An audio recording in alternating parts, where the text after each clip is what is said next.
So as you guys have probably seen, I'm trying to do a little bit more AI and agentic coding type of content. It's getting some downvotes. I don't think people are very happy that I'm doing it. Granted, these downvotes might be because of my title or my soy face thumbnails.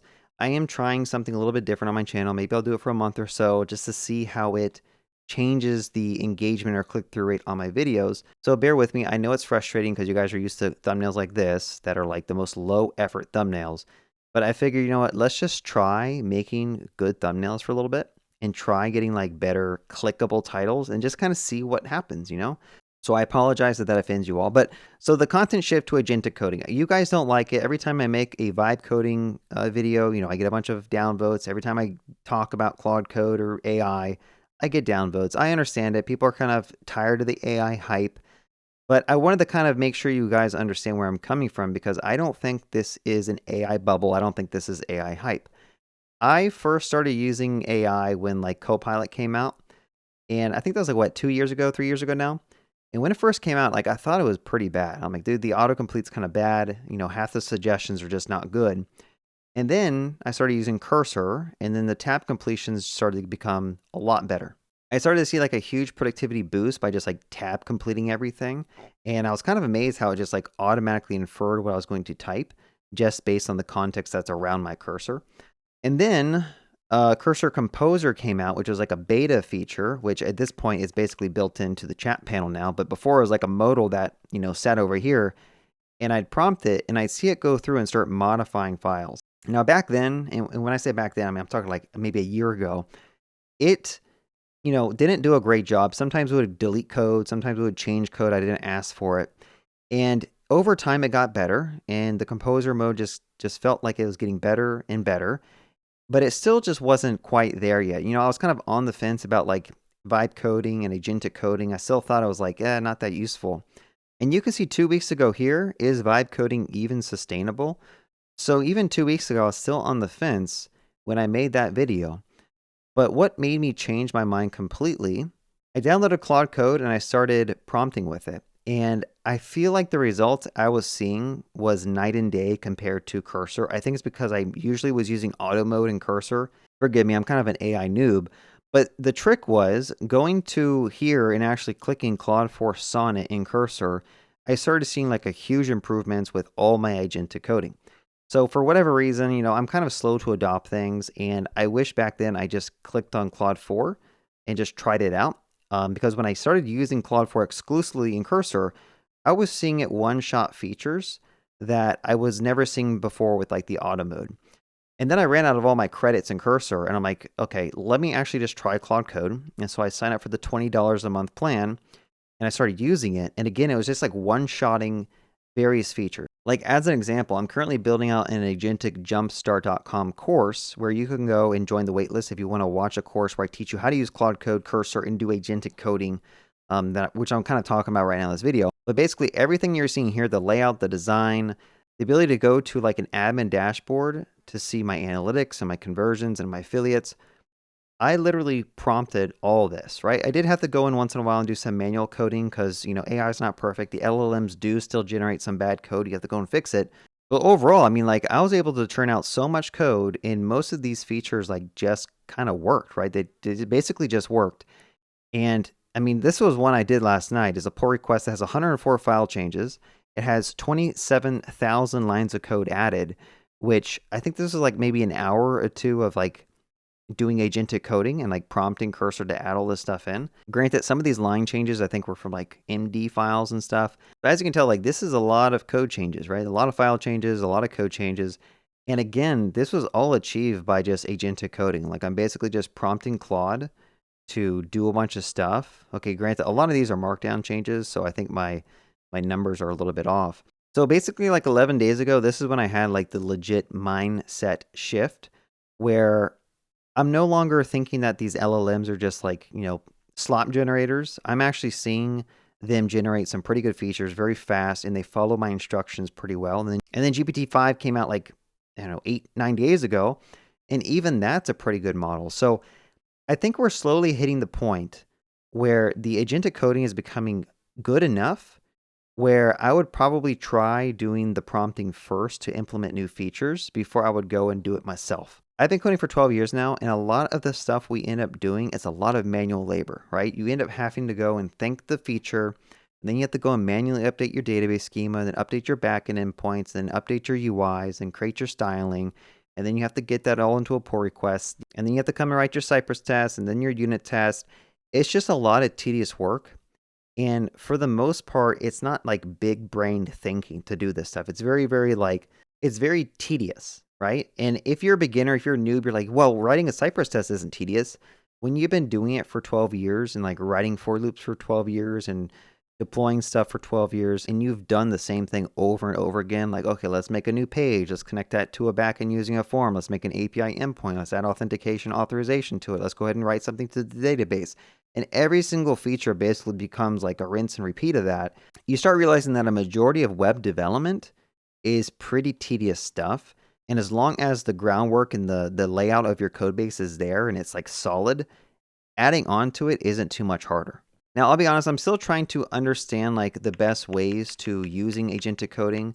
Like there's different methods and paradigms that people are kind of inventing now, where a lot of it's centered around like creating MD files. Like one thing I'm doing right now is I'm creating a requirements MD file that explains all the requirements of a particular feature. So for example, my affiliate program feature has all these business requirements, and I document these things that I can then pass to, Claude and have it verify or implement my features based on these requirements. I'm also keeping a change log as I'm changing various features.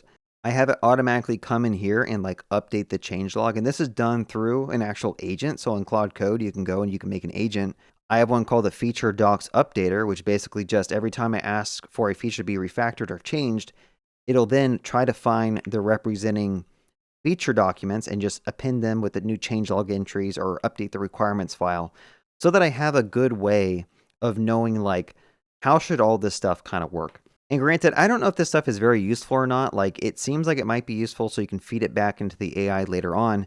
And I've been watching a lot of YouTube and content creators basically talk about like the BMAD method and various other methods for like creating these like requirement documents and all this stuff. But for the most part, I'm still on the fence about this because I'm able to churn out a lot of features, and like I don't even tag these, requirements documents. I do have some things that are very important to get more accurate code, and that is like having a file that describes the proper way to use TanStack, how to properly create route files, how to properly create server functions, because typically you can't let the LLM kind of do it. Like these LLMs are pretty much trained on like older data, and so the results they give are pretty bad. You can use like Context 7, the MCP server, but again, I don't find that one very good. It has to take a lot of time to go and fetch all that context and then put it into your context window. I would rather just have like every time I'm prompting Claude and it does something dumb, I just come in here and I update an MD file so that the next time I prompt Claude, it just does better. Now, again, all these techniques I'm talking about here in this video, I'm going to go into more detail with this agenticjumpstart.com course I'm working on. So definitely go check out this page and join the waiting list. And then hopefully soon, maybe within a month, I'll have this course ready if you guys want to purchase it. Like even another thing I've been doing is like sometimes I'll even have like 6 Claude terminals open, and they'll all be modifying my code base at the same time. I'll like prompt it to change a header. I'll prompt it to go and change like an affiliates page. I'll prompt it to go and change the course viewer page. I'll prompt it to go and change the analytics page. And I have all these things firing off concurrently, modifying my code. And it's crazy because like, I just sit here and like Vite just keeps refreshing as the changes come in. And I just see these changes happen live in my like locally running application. And then I'll see the errors pop up and I can kind of go and fix the errors as all these Claude terminals are running. And I guess the point of this video I'm trying to say is like we've reached a new type of development, like a new age of development. And I think it's really good to like understand these tools, because the more you can utilize these, the more productive that you're going to be. And getting into the mindset of thinking about all this isn't something you learn overnight, right? I'm not going to sit here and say that like if you don't learn these tools now, you're going to get left behind. But getting a good understanding of how to prompt these LLMs, how to use the various tooling that's around them, how to use Cursor, how to use Claude, how to use these markdown files, how to use other tools. Like there's one called Conductor. Like recently someone in this Agentic Jumpstart Discord channel, which by the way, I have a Discord channel. If you want to get more into LLMs and AI and agentic coding, definitely go check out this free Discord channel. The link is right here. If you go to agenticjumpstart.com, like there's the join Discord community that should send you an invite and you can join and start talking with us about everything agentic coding related. But he listed a tool called Conductor where you can basically have multiple Git work trees concurrently, like on your system, and Claude can be modifying them concurrently. So it's kind of like what I showed down here with having multiple terminal windows, but on steroids, because you basically clone your project multiple times, and you can have like multiple branches going with multiple pull requests going. You can be fixing all this stuff concurrently. And Conductor allows you to basically kick off agents for all these different Git trees from like a centralized place. I haven't even downloaded this stuff yet. I'm like, I still feel like I'm taking baby steps into agentic coding, but I have learned quite a lot just by like doing, multiple terminals and just prompting Claude Code and getting good at being very descriptive in my prompts, knowing when to add some additional context and knowing when to just let it cook, and it just ends up doing a good job. But yeah, I guess what I'm trying to say is that I know my channel is kind of pivoting content a little bit, and I do believe a lot of people are kind of, at least from my analytics, people are getting kind of frustrated. I don't know if it's because of my thumbnails or because of the content. I think I might be changing a little bit too much at once, but at the end of the day, I want to make content that I personally enjoy, and I want to make content that I think is going to prepare me for the future, because again, I've only been in the industry for 12 years. I got a decent amount of time left to keep working as a software engineer. And I definitely feel like agentic coding is going to be the future, like using these agents to help you move faster and build projects and maybe even concurrently work on multiple projects at the same time. Unless the LLMs hit like a ceiling or a threshold where like we cannot improve their performance anymore, or we can't increase the quality of the outputs, I don't see this going away. I don't see this as an AI bubble or hype. This is a legit fundamental change of how we're writing software, and I think we should all pay more attention to it and not just push it away like we typically do with new fancy things, right? There's a lot of AI hate out there. A lot of developers are saying this is like slop generation. I guess what I'm saying is be on top of this. I do think this is where the industry is going. Every month or two, there's a huge leap in the quality of these LLMs and the code that they're able to churn out. And I do think at some point, like, we might not even be writing code that much. We might just be prompting agents the entire time.